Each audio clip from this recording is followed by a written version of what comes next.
Remember that a proof by induction is a proof focused on a pattern or a sequence, as opposed to a proof by deduction, which would be based on facts like theorems, definitions, postulates, etc. And so we're going to be looking for that sequence piece. This is a review from yesterday, so you should have this in your notes already. You do not have to recopy this. Reminder about the principle of mathematical induction, and then think about that video clip that we watched yesterday, the domino effect.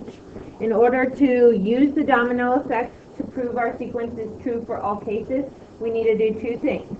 Our base step, knock the first domino over. Something has to start the chain. Okay, so we have to prove that P sub 1 is true. Second step is the induction step. Show that two consecutive dominoes, the first domino knocks over the one that comes behind it. If we can prove that for any two consecutive dominoes, it doesn't matter if it's at the beginning of the sequence, in the middle, towards the end, all the way to infinity, and one before is going to knock over or prove the truth of the second one. So that's the principle that we're working with. Just to give you a quick idea, and you might want to jot some of these things down, this would be how the principle of mathematical induction actually works, what we're going to see in our proofs. So we're going to do two proofs together. I think jotting some of these things down would be good, just in terms of like, if you get stuck on your own tonight, you can kind of look back at this, and it probably makes more sense than the mathematical definition we wrote down. So there's really two things that we're going to be doing in the principle of mathematical induction. We're going to do the base step. I'm going to mark that as number 1 in my proof. And that is verify the formula for n equals 1. That is the same as knocking over the first domino, proving it for the first case. The second piece of your proof is going to be that induction step. Remember that in the principle of mathematical induction, it starts with a statement P sub n, and then when we get to the induction step, it starts using P sub k and P sub k plus 1. The mathematician is going to let n equal k. So instead of actually plugging in all the integers and proving all cases 2, 3, 4, 5, all the way to infinity, we want to show that we're plugging all integers in for n, but we're just going to use k as a placeholder for that. So it could be any integer k. Okay, so let n equal k. We're going to assume the formula is true, so you're actually going to write that down in your work, in your proof. Assume s sub k equals this is true. And then the work is you need to show that s sub k plus 1 is also true. Okay, and so we're going to be switching from p's to s's because we're going to be working with our sequences in series. So we're going to be proving sums of series today. Formula.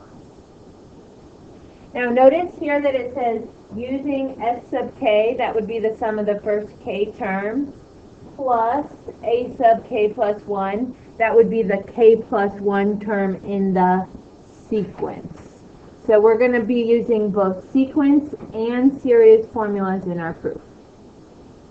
Let's go ahead and get started. Prove that 1 plus 3 plus 5 plus 7, add up all the terms, who knows how many, all the way to 2n minus 1 is equal to n squared. This is what your problems will look like on your assignment tonight. Notice that this one comes with a statement for all n greater than or equal to 1. Some statements may have that, some statements may not. Because we're working with sequences and series, I kind of always assume that n is greater than or equal to 1, because in a sequence we would start at the first term, which is positive. 1, 2, 3, 4, first term, second term, third term, fourth term. So I don't really worry too much about this. Don't get caught up in this too much. If it's there, cool. If it's not, don't worry about it. All right, here's how you're going to start your proof. First, we're going to make a statement. Let S sub n equal. So we're going to tell everybody what problem we're working on. Okay, let S sub n equal, and then basically you just copy down the thing you're asked to prove right here. Let S sub n equal 1 plus 3 plus 5 plus 7 plus 2n minus 1 equal n squared for all n greater than or equal to 1. The beginning of your proof should always kind of start with this same phrasing. Let S sub n equal. And then you give the way to calculate the sum of the series and then what the formula for the sum of the series actually is.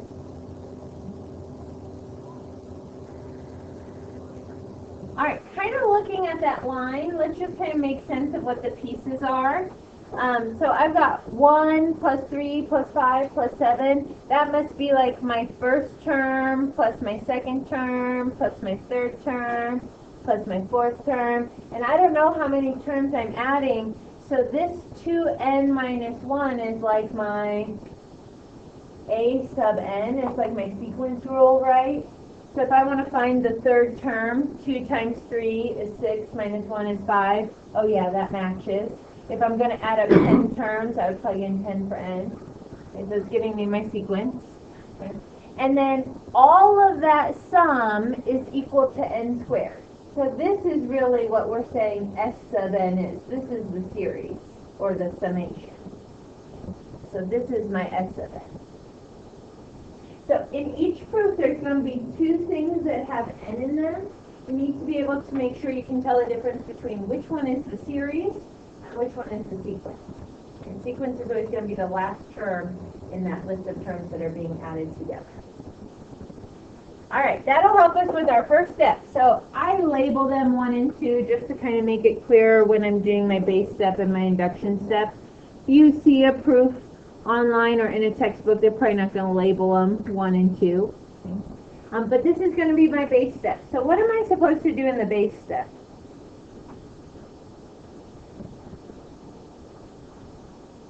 Base step.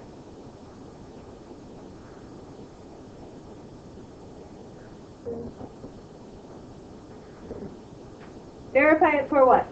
N equals 1. N equals 1. I got to knock over the first domino, right? This is only going to work if the first case is true and then all the other cases knock each other down. So I have to verify for S sub 1. That means I have to show that this formula actually works. Okay. So I want to show that S sub 1 is equal to what it should be.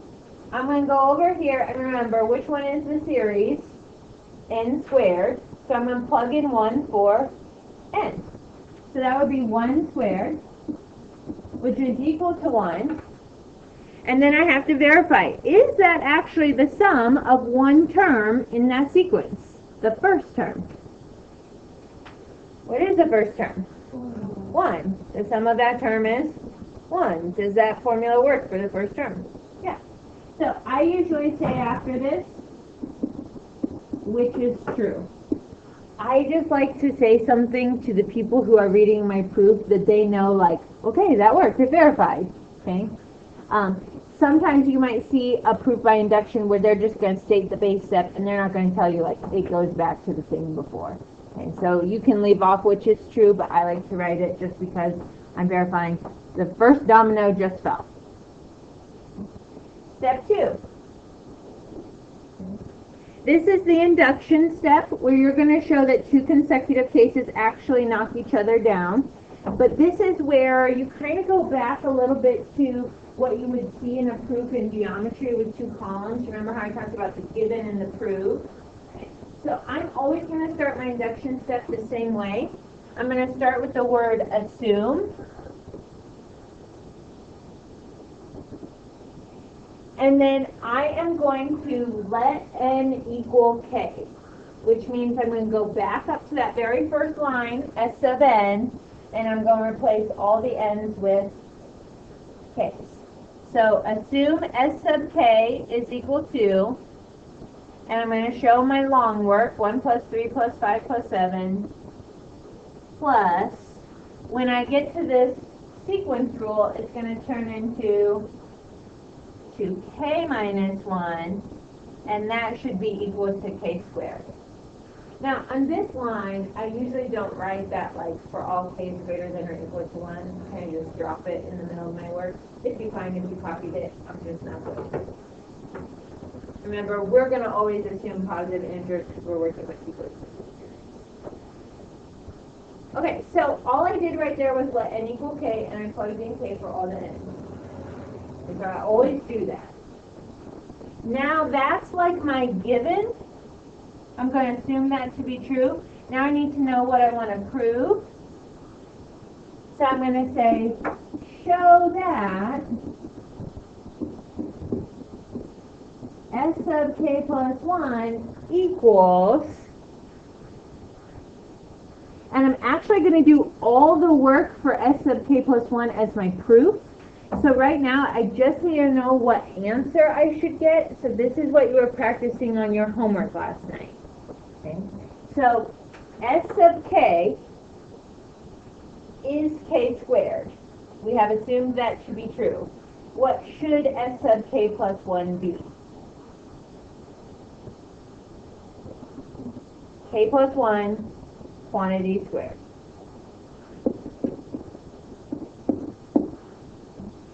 This is how I know I've completed the proof, when I get to k plus 1 quantity squared. So in your notes, if you want, you could maybe make a little note to yourself. This first line right here is what I would call my given. It's assumed to be true. I can use that s sub k anywhere in my proof. Okay, I'm going to say that all those things add up to be k squared. This s sub k plus 1 equals k plus 1 squared. This is what I want to prove. When I get to that line, done. The proof has been completed. Okay, we haven't really done any work yet besides the base step. We're just setting that up so we know where to start and where to go. Let's start our proof. We got to show s sub k plus 1 is actually equal to this thing that we say it is. So let's do the work for s sub k plus 1. Now we're going to do the long work. The long work is adding up all the terms, right?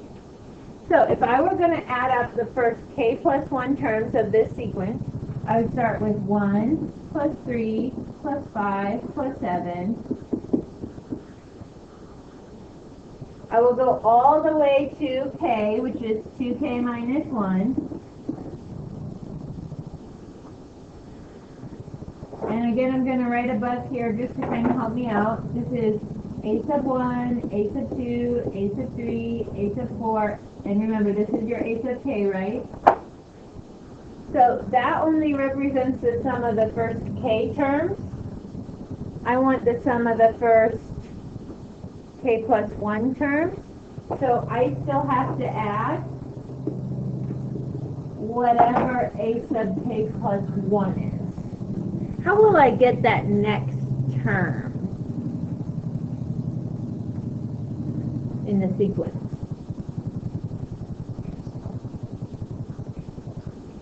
Based on the a sub k, because that's your rule for the sequence, 2k minus 1, how will you get k plus 1 term? Sub in k plus 1 for k. Okay, so I'm going to do that. 2 times k plus 1 minus 1. That would be my k plus 1 term. Now, if you were to look up an induction proof similar to this online or in a textbook, it probably wouldn't necessarily show like this actual work. They would just write whatever the k plus 1 term is. So I think for us starting out, so we know where everything's coming from, it's probably a good idea to do a little bit of work for a sub k plus 1. You can either do it in your proof or you can do it off in the margin. Okay. You need to simplify this. So to simplify this k plus 1 term, you distribute, you get 2k plus 2 minus 1 So the k plus 1 term is really 2k plus 1. Plus 2 minus 1 is plus 1, right? Okay, so I'm going to rewrite this. S sub k plus 1 equals 1 plus 3 plus 5. I'm going to leave off 7 this time.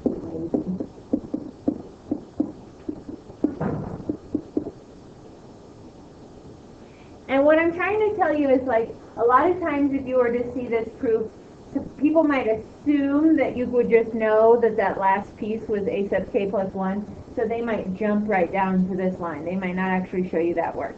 If you need to see the work for a sub k plus 1, write it down. All right, are we okay with what I've done so far?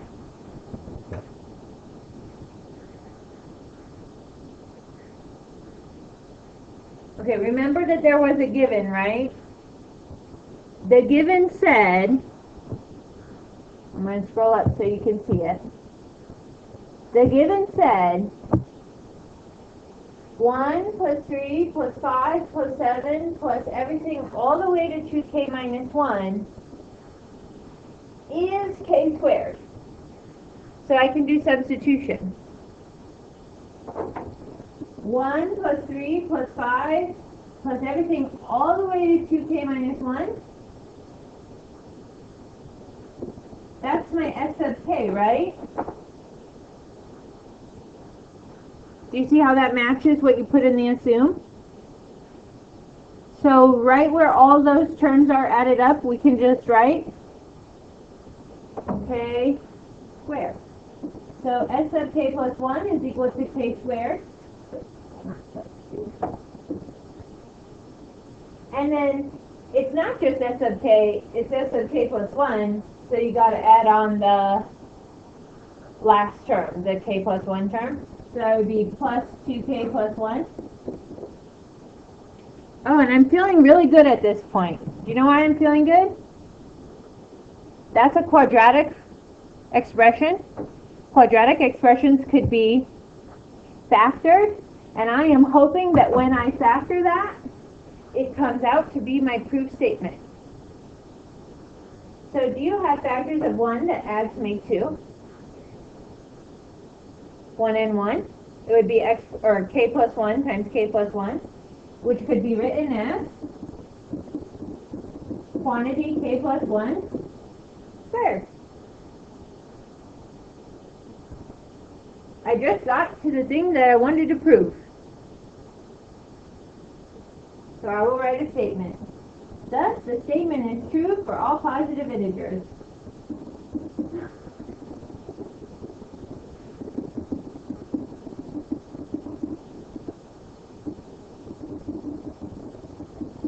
And remember, I always assume positive integers because we're working with sequences and series here. That's a proof by induction.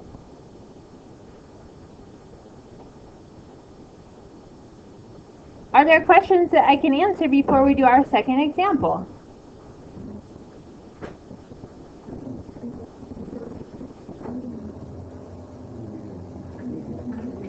Anybody still? This was fun? They are all as fun as this one. Thank you, Zach, for asking that question. Tatum. Where did you get the k squared? Okay, so when we got to that line where we were doing the long work for s sub k plus 1, right? Adding every single term all the way to the a sub k plus 1 term. Remember that in the beginning of the induction step, you make an assumption.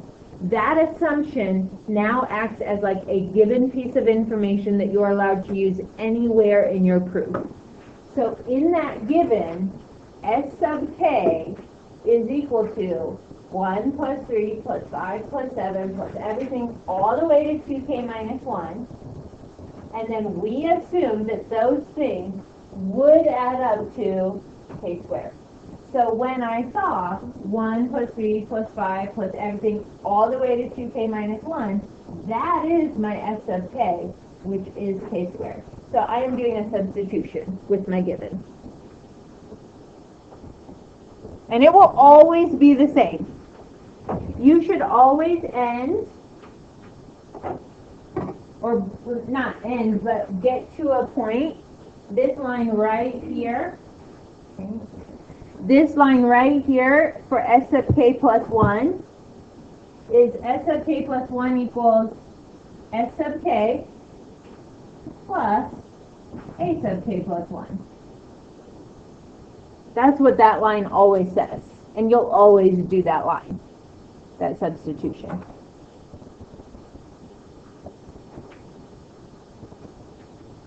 Any other specific questions that you would like to ask? It's a little bit funny at first, I know. Okay. I understand. Let's do another one. Now, on this one, what I would maybe suggest doing is, go ahead and start with the very first statement. So, like, when I'm doing my homework, I'm not going to write down the thing they're telling me to do. I'm going to start with proof. So, what do you start your proof with? Let S sub n equal. So, if I were you in my notebook, I'd just go ahead and start the proof right now. Now, let's do another proof. Let S sub n equal. Every proof should start like that. You got to tell everybody what you're working with.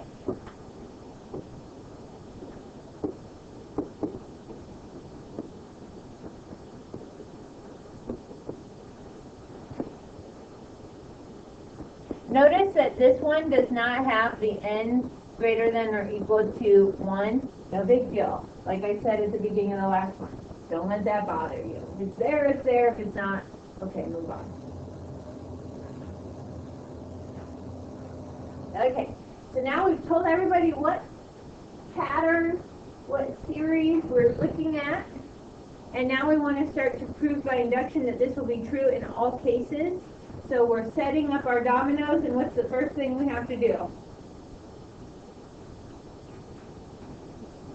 Knock over that first domino, right? That's our base step. So do S sub 1.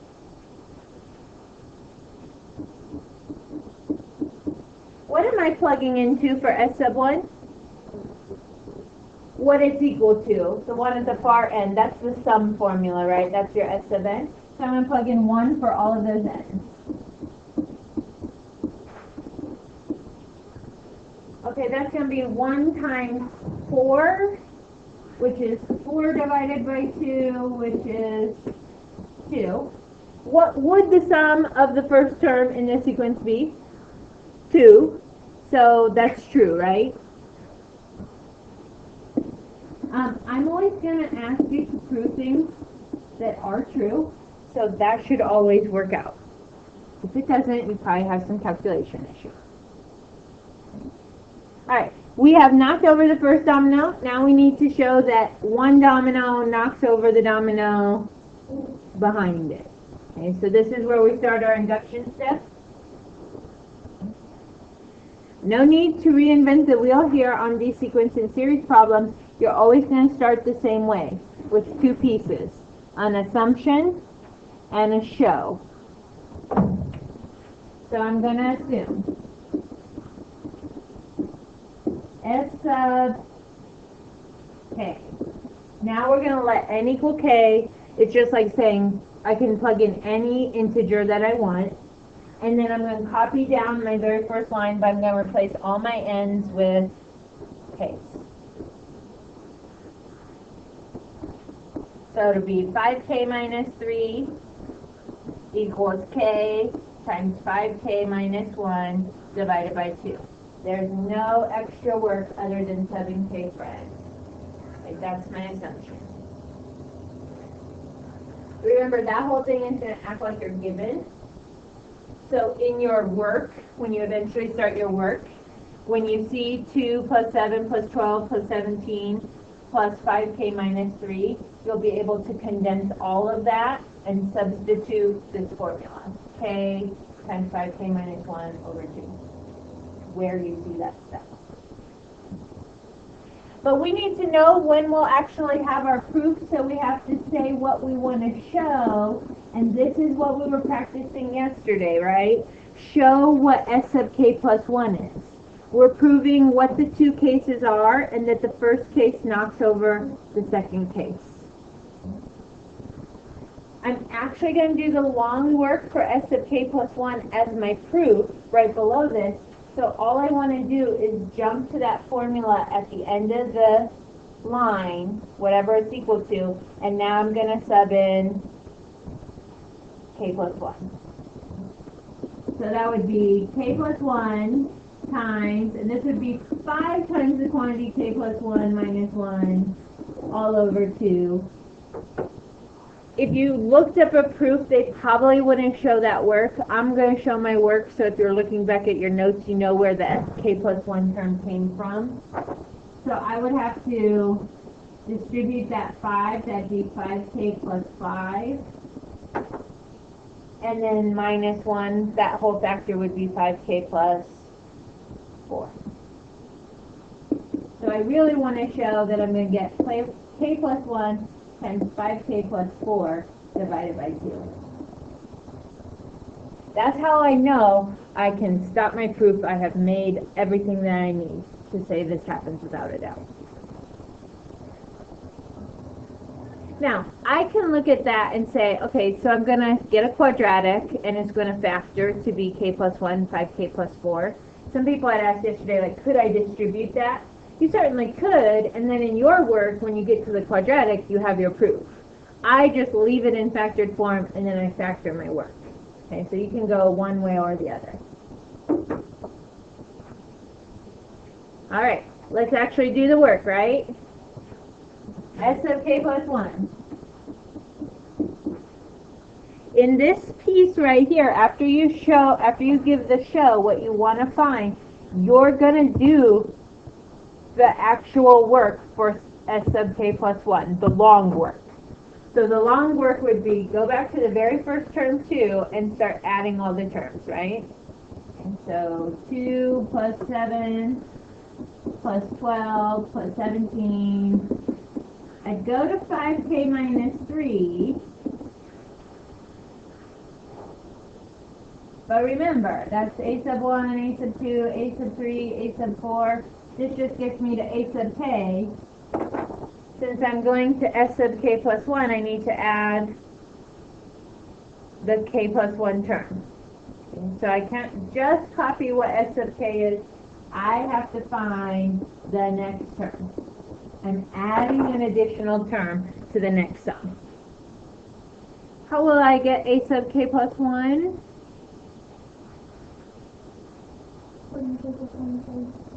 Plugging k plus 1 to k for the sequence rule, right? 5k minus 3.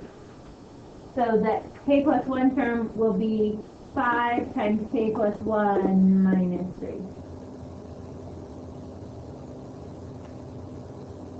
And then I'm going to do a little bit of cleanup right there. That's 5k plus 5 minus 3.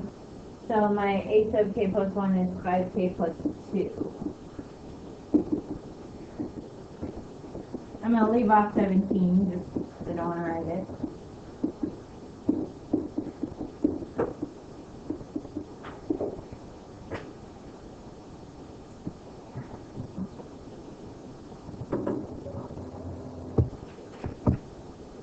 You can skip this first step where you show the plugin for a sub k plus 1 if you want. You could do that off to the side in the margins of your notes. This final line that I have right now, that could be your first line of your work. Okay, it's showing that you're adding the first to the k plus 1 term. That's what you need to show.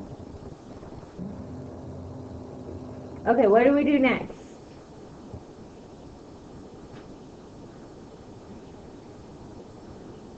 Substitution, Nicole says, right? Like you've got all these things, and what are you going to do? Okay, remember that you gave yourself a given. 2 plus 7 plus 12 plus everything up to the 5k minus 3. This is all equal to whatever s sub k is. And that is k times, I can't remember, 5k minus 1 over 2. So I'm doing a substitution for that sum, and I still have to add 5k plus 2. So you never really want to like combine like terms for a sub k and a sub k plus 1. You want to group a sub k with the previous term, substitute the sum formula that you have assumed to be true, leave your a sub k plus 1, add it on the back. In a problem like this where you have a k divided by 2, you'll need common denominators. This is like 5k plus 2 over 1. So in order to be able to actually add this stuff together, I'm going to need a common denominator of 2. Okay. So I'm going to keep my common denominator of 2 here. And then in my numerators, I'd like to like group those two things together, so I'm going to have to distribute and combine like terms. So this is going to be 5k squared minus k. And then this one's going to be 10k plus 4. And I am starting to feel really good. I'm feeling good because that's going to look like a quadratic. And the quadratic hopefully will factor to be the thing that I said s sub k plus 1 should be. So I'm going to clean that up by combining my like terms.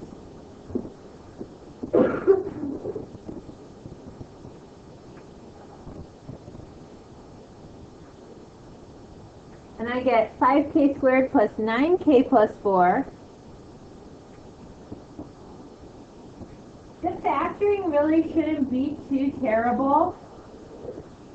And hint, hint, you kind of know what it should be, right? If you look back up at your show statement. So I'm thinking about the first term, 5k squared. It would have to be a 5k and a k. And then if I were going to try to factor, you know, like I need factors of 4 to get that last term, it would either be 1 and 4 or 2 and 2. Again, kind of use your show statement as a hint for you to aid in factoring. It's got to be the 4 and 1 if it works. So if I put a 4 in with the 5k and a 1 out here, that would give me for my outside and my inside 5k and 4k, which would be 9k.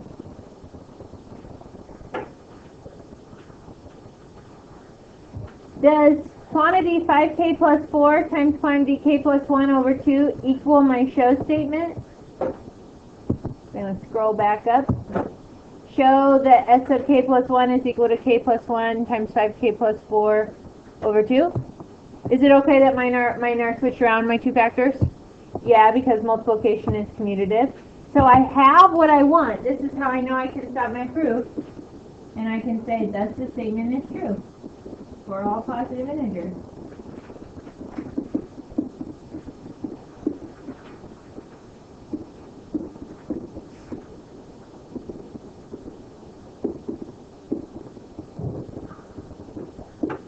Yay! I did it. Again. Questions about that one, where something came from?